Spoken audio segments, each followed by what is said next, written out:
everyone, and welcome to this different version of the podcast Anxiety, My Friend. I've got some sparkles around because I love sparkles, and also because I really wanted to show you some images throughout the presentation, throughout the episode.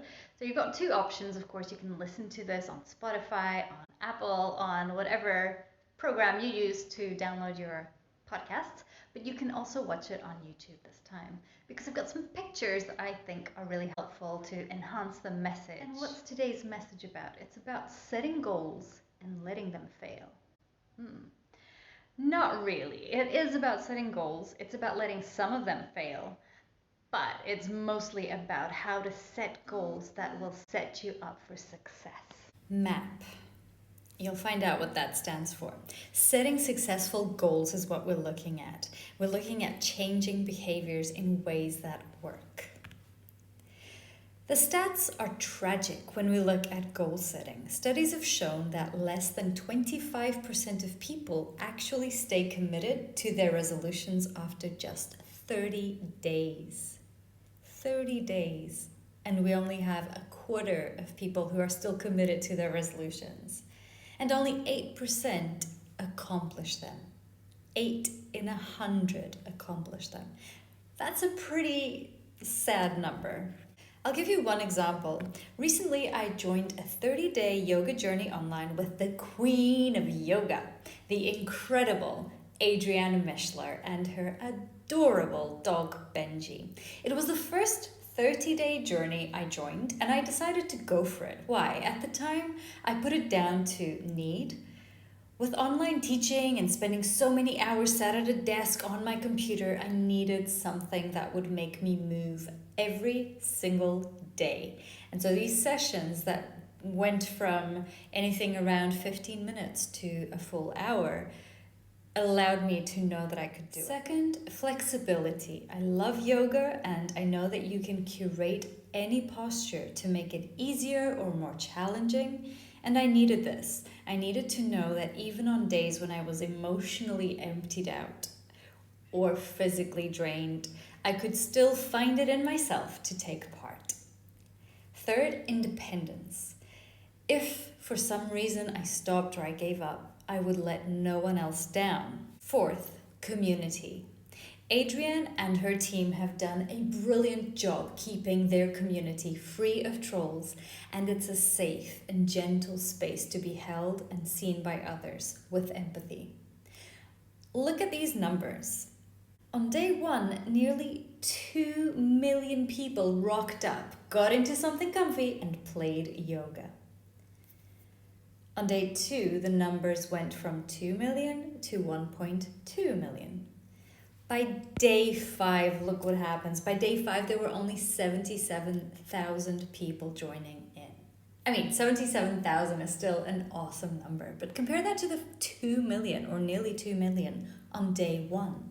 According to a study conducted by the University of Scranton, just 8% of people achieve their New Year's goals, while 80% fail to keep their New Year's resolutions, says U.S. clinical psychologist Joseph Luciani. All the data, all the addresses that I've used, all the literature that I've used, I have put in the show notes so you can follow up on all the links and all the data that I'm sharing here. Unsurprisingly, the article states unrealistic expectations as the driver for failure. So what drives this massive failure is unrealistic expectations. I must admit that I've never been a fan of New Year's not revolutions, but resolutions. At first, it wasn't even a profoundly philosophical motivation, but practical. It's a cold, dark time of the year where I used to live. My beach tan is gone, my happy memories of fun in the sun have faded. I've caught a cold or two, and the most part of the day is dark. So I can see that setting unrealistic goals can be tempting, but I can also see how dangerous that is. If you look at this bunny picture here, we can see that we start by setting a goal that is wrong. A goal that isn't exactly what we need. We'll dive into that a bit further ahead. So after setting a goal that is not right, We work hard because we're highly motivated, but of course, motivation is like the waves in the sea. It goes up and down. So once we lose a bit of motivation, there's a motivational dip. We feel like we can't do it. We give up.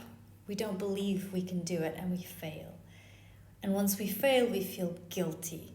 Once we feel guilty, we think, no, I need to just go and set another goal, and we're in such a bad mental place that probably we've set another wrong goal. We work hard, we get frustrated, we fail again, feel guilty, set a wrong goal. And the cycle goes on, and it just gets more depressing. But we can achieve our goals. Let's look at 5 steps to achieve your goals. First, I'm just going to list them. Just start, number 1. Number 2, ask why. Why? Number 3, start small, teeny tiny. 4, build the new routine into a well-established one. And 5, celebrate. First step of 5, just start. Start now. There will never be a perfect time because life is not perfect. You need to start now. And sometimes you will fail, but start now. I strongly recommend the book and the course, the online course by Jacqueline Novogratz. It's called Manifesto for a Moral Revolution. It is super inspirational. I've done it and I highly recommend it. But keep this in mind, start now is your step 1. Step 2, ask why. Ask why about every single goal that you set. Is this really your goal, or are you setting it for others? Why are you setting this goal? Do you really have to aim for a full marathon if you never ran a 5-kilometer race? Do you really need to be a size 10 when you're currently a size 20? What is the motivation behind this goal? Dig deep and don't be afraid of it. Make sure that your goals are really your goals. I recommend Jay Shetty and Rangan Chatterjee's conversation. I'm also sharing the link in the show notes. The third step is start small. Small things often. Just like the podcast, start small. Make it easy and joyful. And you might think, oh, that's impossible. It's not. And eventually, your new habit will become second nature. Going back to point 1, start now. Point 3 links well. It's start small because you want to set yourself up for success. I highly recommend BJ Fogg's book, Tiny Habits. And he's also got some free lessons online. I'm sharing all this stuff on or in the show notes. BJ Fogg defines the anatomy of tiny habits. He says tiny habits have 3 moments or 3 parts. An anchor moment, and this means an existing routine or event to which you attach your new tiny behavior. An example he gives, and that's why I made this picture, flossing just between 2 teeth and only between those 2 teeth. If your aim is to floss between all your teeth eventually. But if you're not doing this as a routine, start small and start now. So only aim to floss between 2 teeth and that's it. And that's your goal done for now. But the thing is, you anchor it to a routine, such as brushing your teeth. So every time you brush your teeth, you floss between 2 of those teeth, and that's it. The second part of the anatomy of tiny habits is a new tiny behavior, a simple version of the new habit you want, such as in this case, you want to floss all your teeth eventually. You'd start by only flossing between 2. And finally, instant celebration. Something that you do to create a positive emotion and feel it in your body. You know, it might be a stretch. It might be looking at yourself in the mirror and smiling. It might be a thumbs up to yourself. The fourth of my 5 steps, check your map. And what's your map? Fogg developed this behavior model. So if you're just listening to the audio, imagine a graph. On the x-axis, you have the ability. So is it really hard to do or is it extremely easy? On the y-axis, you've got motivation. Is it super low motivation or are you highly motivated? And then there's an action line, which is a curve. So let's think of an example that Fogg shares about a client of his who had the routine of tidying her desk at work at the end of every day. She would do this, so every single day, no fail. And so it was pretty easy for her to do. And on the other hand, in terms of motivation, she was fairly motivated because she was used to doing it. And this falls right in the action area. It means that it's going to easily become a routine. The problem is when you are less able to do something, once you find something hard, and perhaps you're not very motivated, it might end up under the action line, and that's why you tend to not do it. To help you understand this combination of map, motivation, ability, and prompt, let's look at a few examples. I've already mentioned the brushing, your teeth as the anchor for flossing between your teeth. He gives another example of push-ups. He got to a point where he was doing 50-something push-ups non-stop. And this all started with 2 push-ups right after peeing. Every time he would pee at home, he would do 2 push-ups. And that just became such a routine in his life that he eventually built up. Another example is to do with physical activity, moving your body, especially in times like these where we're confined and stuck to our devices. Dr. Rangan Chatterjee loves to give the example of squats. It's also in his book that I'll mention in the show notes. So while you are boiling the kettle for tea or coffee, you can do some squats. And finally, journaling. So many people say they love to journal and they don't have time, etc., etc. So for example, if you've got a dog, you walk your dog every day, hopefully more than once. And what you can do is right after walking the dog, as soon as you walk in the door, you grab your journal, even if you just write 1 word or 1 line. That way the behavior will become a routine. Your turn now. Think about 1 new habit that you want in your life now. Think of the new habit, so write it down. And think of a well-established routine that you could weave the new habit into. And remember, start now, start small. It does not depend on other people. If you're saying that, oh, I'd like to do this, but it depends on this person, then you have to readjust that goal. Now take that new habit and put it onto the motivation ability graph. Maybe it's something easy to do, but you're not very motivated, so it might fall there. And we'll look at how to change one of the 3 aspects to help you succeed. So we're going to change the motivation, the ability, or the prompt. Let's see how. Depending on where you've plotted your new habit, you can see if it falls in the action zone or in the inaction zone. And let's imagine that for some reason it falls in the inaction zone, so it's more or less easy to do. You're not very motivated, so it'll be somewhere here. In this case, we need to think of a way of making this point move somewhere into the action zone. Either by creating a prompt that works, by improving your ability to do this thing somehow, or by motivating you. I find that one really challenging to change. I find it easier to change a prompt or your ability by making things easier or harder. We can also delete bad habits. The same logic applies. You do it because it's got all the 3 map aspects. You've got motivation to do it, you're able to do it, and there's a prompt reminding you to do it. Let's look at some examples. Scrolling endlessly on my phone. My motivation is high because I want to see who has liked my posts, so my motivation is going to be somewhere up here.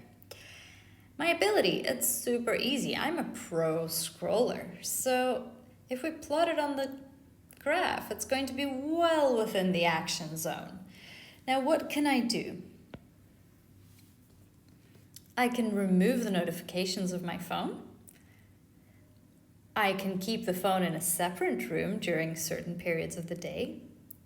And I can switch off the phone. I do this religiously at night. I just switch off my phone, and it has been such a blessing.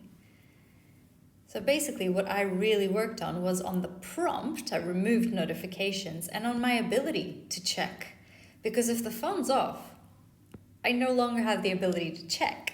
Netflix binges. Who doesn't have one? The motivation is high because, well, what happens in the next episode? The ability, it's easy. Netflix is even on my bookmarker. So again, we can look at the prompts. What are the prompts that help us to keep this in our routine? It's not like a book that ends or has chapters that end. We know that if we play through Netflix, it's just going to keep rolling and rolling and never ending. So before we even start watching, we can make a conscious decision about how much time we want to spend watching and set an alarm. When the alarm goes off, I stop Netflix. Switch off Netflix notifications or watch with someone else, because then you have to wait for a certain episode with that person. The final example is with snacking. The motivation is high, of course, because hey, it's delicious. In terms of ability, also super easy. They're right there on the counter and they're ready-made. Here again, it's really hard to change my motivation. They're just so tasty. What about ability? I can change the ability by taking them away from the counter and putting them into a cupboard I rarely use. Or I can also take away the prompt, which is the same thing. You can just not have it right in your face. Or even don't keep that at home. And when you really, really want it, of course, indulge, enjoy. But then you have to get out and go and buy it. So you've created that challenge, that difficulty. And this means that you can do it. You can have the snack and enjoy it. But you've thought about it. It wasn't just a mindless activity you did because you were bored. It's something you did because you wanted to enjoy that flavor. So you got up, you went, and you purchased this. And it's fine. Enjoy it. And enjoyment brings us to our final step in setting these goals and changing our behaviors. Celebrate. Celebrate every single success. And when you fail, because you will fail, learn. That's what you can do. When you fail, learn about yourself. Don't judge yourself. Remain curious. The feeling of success is what wires in the habit, says BJ Fogg. Let it sink in. The feeling of success is what wires in the habit, not guilt, not fear of failure. So stay curious. Don't be so quick to judge your failures. People really change the best by feeling good, not by feeling bad. I hope that these 5 steps help you to achieve your goals, help you to change habits in ways that you want to change, and I hope that they bring you joy. Never drop that element of joy. If you are dreading a goal or dreading a new habit that you've set yourself up for, question it. Ask why. Because yes, you can change your behaviors and still feel joy. It's supposed to be a celebration of yourself. You are not weak. You can do this if it's the right goal for you. Thank you for listening to this episode of Anxiety, My Friend with me, Raquel Coelho. I look forward to chatting with you next month. Bye-bye.